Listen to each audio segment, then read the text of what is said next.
Test one, two, test one, two, test one, two, test one, two. Good evening from the top of the Empire State Building.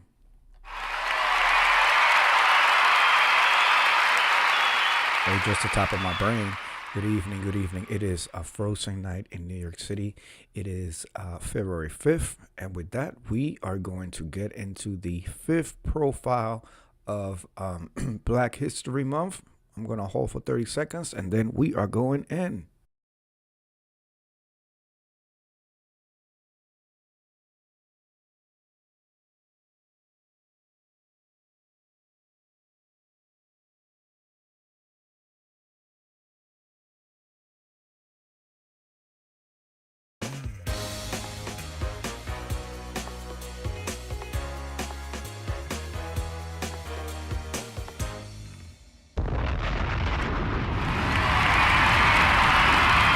Good evening, good evening, good evening. This lady that you see on your screen is Katherine Johnson. They used to call her the human computer. Drop a bomb on that. And this is somebody that was alive during my time, okay? I always like to learn about people that are during my time. Born on August 26, 1918. 1918. Wow. That's the type of stuff you read in books about. Hello, Naris 21. She was born in White Sulphur Springs. I think that's West Virginia. WV. What state is WV? Naris 21. WV. She departed on February 24th, 2020 at 101 years old. Okay? They say black don't crack. It's beyond that. All right? 101 years old. And they're listing her cause of death as natural causes. She had a spouse. She had two spouses, by the way. And she had children. Now, let's learn a little bit about Miss Katherine Johnson. What's so special about Miss Katherine Johnson? Well, Miss Katherine Johnson was special because she was a brilliant NASA mathematician. I can't even say that. Where's Virginia? Okay. A brilliant NASA mathematician. A human, and I quote, computer, end of quote, whose crucial orbital mechanics calculations for the U.S. space program helped launch astronauts into space and landed them on the moon. She did this all while overcoming significant racial and gender discrimination as a black woman in STEM. You know what STEM is? Naris 21. STEM is if I remember this correctly, it's supposed to be science. I don't know what the T is for. I don't know what the E is for, but I know the M stands for math. It's the merging of all those different aptitudes, I think. Aptitudes. Okay. Let's continue. Her precise work was vital for missions like Alan Shepard's first flight and John Glenn's orbit, earning her the Presidential Medal of Freedom for her pioneering legacy. I had no idea all of this was a woman was behind all of this. Some key aspects of her significance. Pioneering spaceflight. Her calculations were fundamental to placing the first Americans in space and the Apollo 11 moon landing. She overcame barriers. She broke racial and gender barriers at NASA when NACA, then it was called the NACA program. NASA used to be the NACA program. In the 1950s and 60s, demanding and gaining access to crucial mission briefings previously denied to women. Drop a bomb on that. Okay?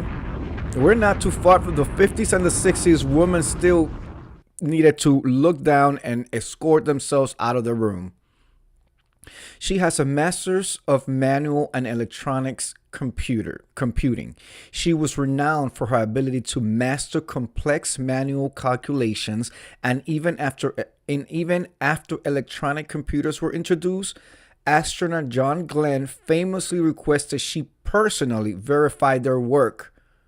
notes NASA on their notes. So even though the computers were working and doing all the calculations, the astronauts wanted her to manually double check what the computer did. Okay, talk about that AI now. Talk about that AI and everybody just leaning on the AI and not doing the work. Okay, I want to read an article that was written in the Enscape. I really like the way that they do these things here.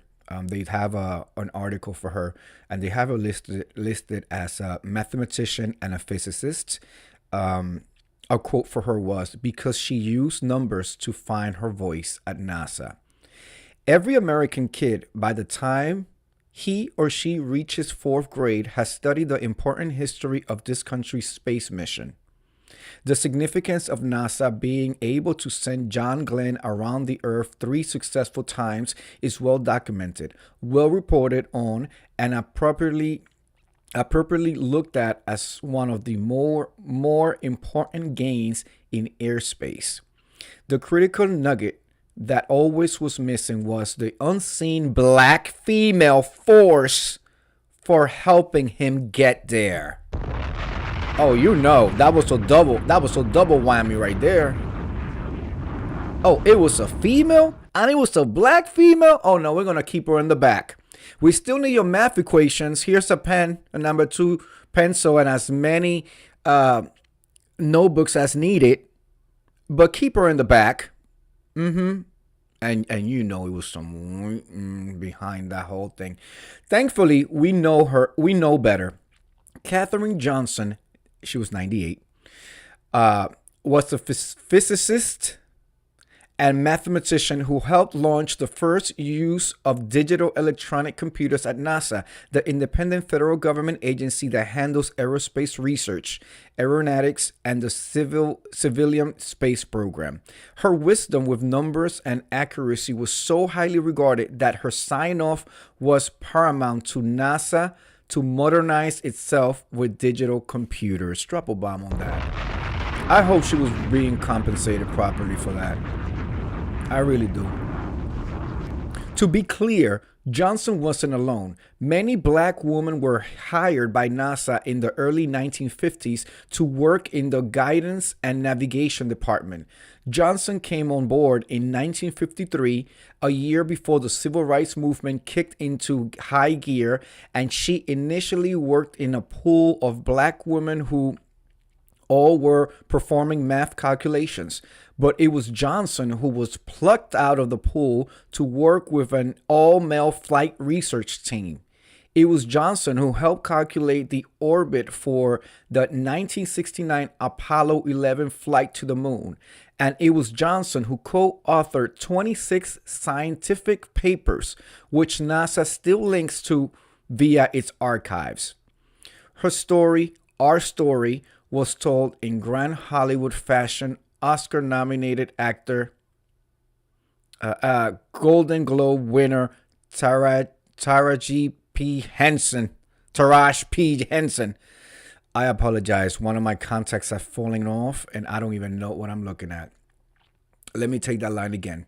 Oscar-nominated actor and Golden Globe winner Taraji P. Henson brought her life to the big screen in the critically acclaimed Hidden Figures, and Henson boldly helped to tell a story that so many of us never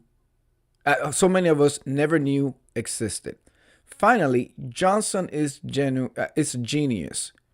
She was a math prodigy who was 14 years old when she graduated from high school, 18 years old when she earned a double degree in math and French from West Virginia State College.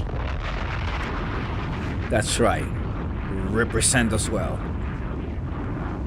And she helped integrate the graduate school at West Virginia University, where she was one of 3 black students and